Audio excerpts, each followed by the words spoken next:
Dear Young Gangster, or YG, because preferred names aren't just for trans people. I'm curious, who asked you for Tiffany? In a recent conversation I had with Hope Giselle, she mentioned a level of nuance in this song that I just can't see. What I perceive is rage bait, especially during Pride. If this is social commentary, why not provide context for how Tiffany got here?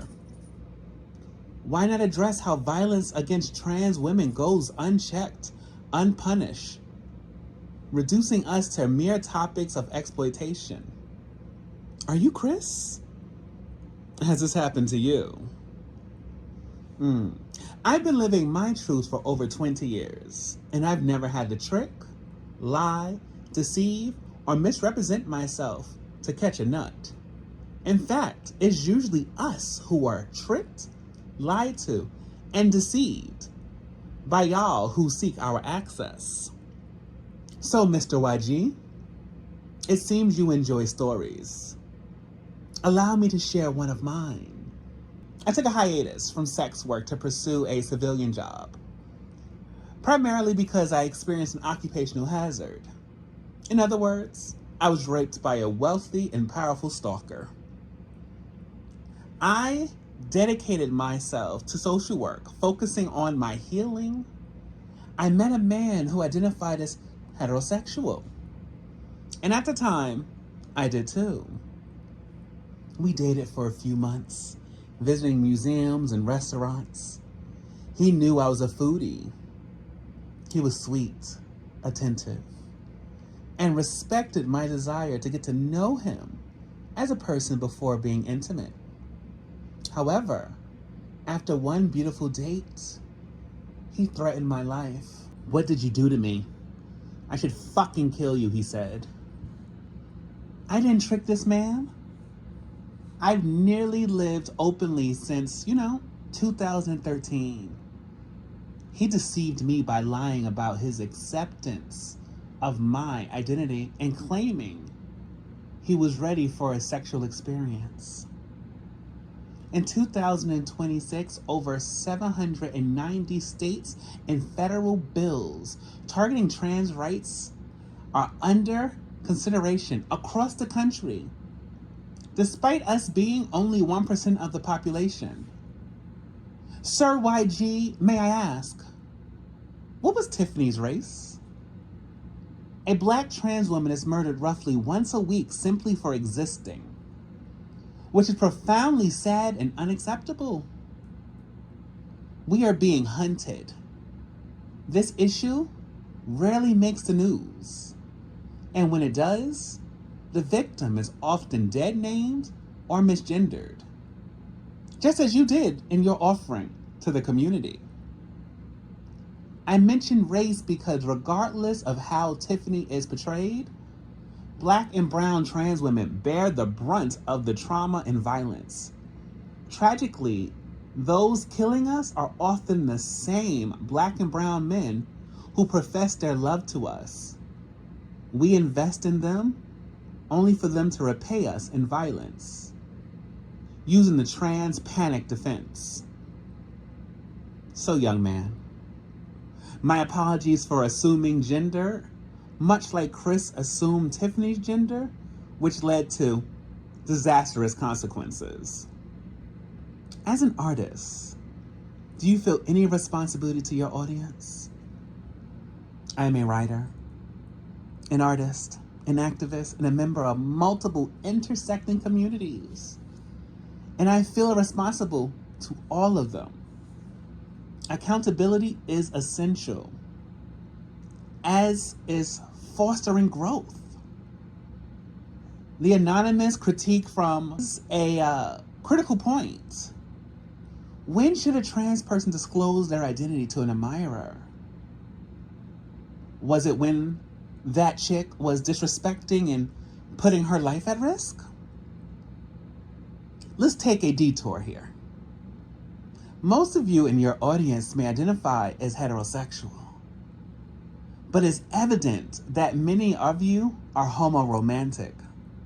Now, Mr. YG, please have a seat.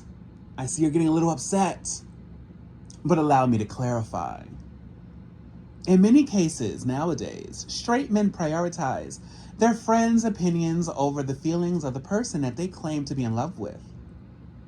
I'm sure you can relate, when your homie's birthday is, their favorite color, their favorite drink. But can you tell me, when was the last time your girlfriend felt safe, truly listened to, or experienced a real orgasm for herself rather than for your ego? There is no right time for a trans person to disclose their identity. If Tiffany had done so at the club, you would have likely reacted poorly. You found her beautiful and attractive, which drew your interest. No one owes you disclosure just because you want to buy them a drink or dance with them. Help me understand something. You wrote, "It's a given. I'm here to give. Girl, yeah. Give you something in your ribs. Girl. 'Cause I've been waiting all night for this. Girl." Does that not sound just a little bit rapey? It seems like you expect sex from Tiffany without knowing anything about her, simply because you bought her a drink and danced with her.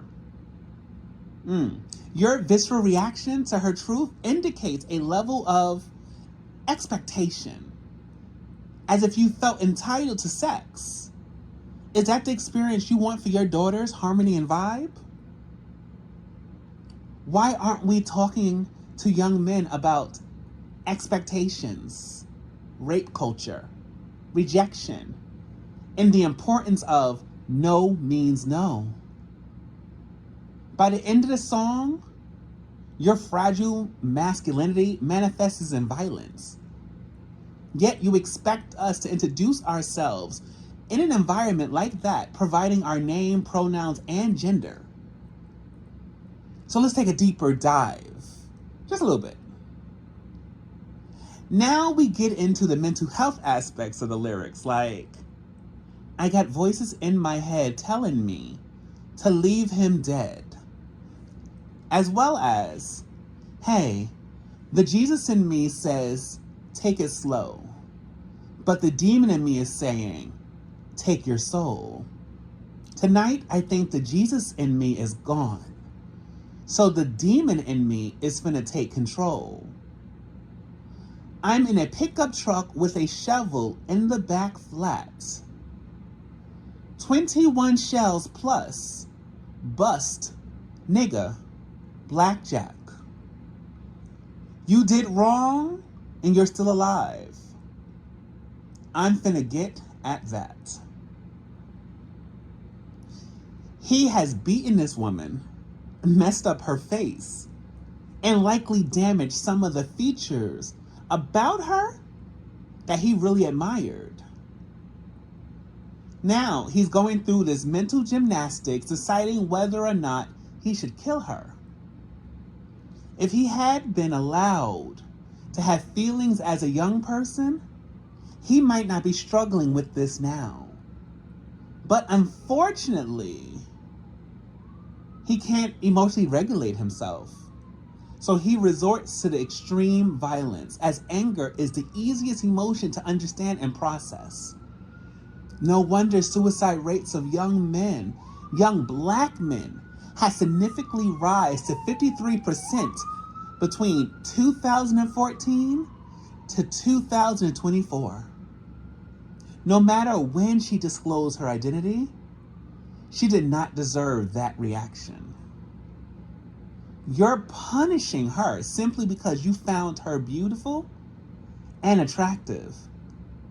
Make this make sense. The only thing I wouldn't have done if I were Tiffany is not kiss you. I wouldn't touch someone without disclosing my identity first.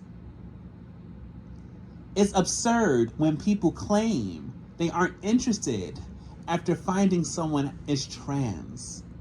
You were clearly interested. You're clearly attracted. Your dick is rock hard. Before you knew my genitals? Now, if you have a preference for genitals, that's fine.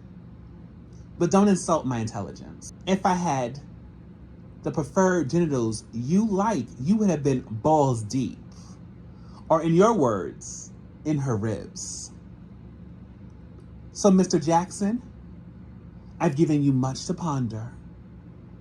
Though I've never heard of you or your music until this situation arose, I'm sure your fan base could benefit from this conversation.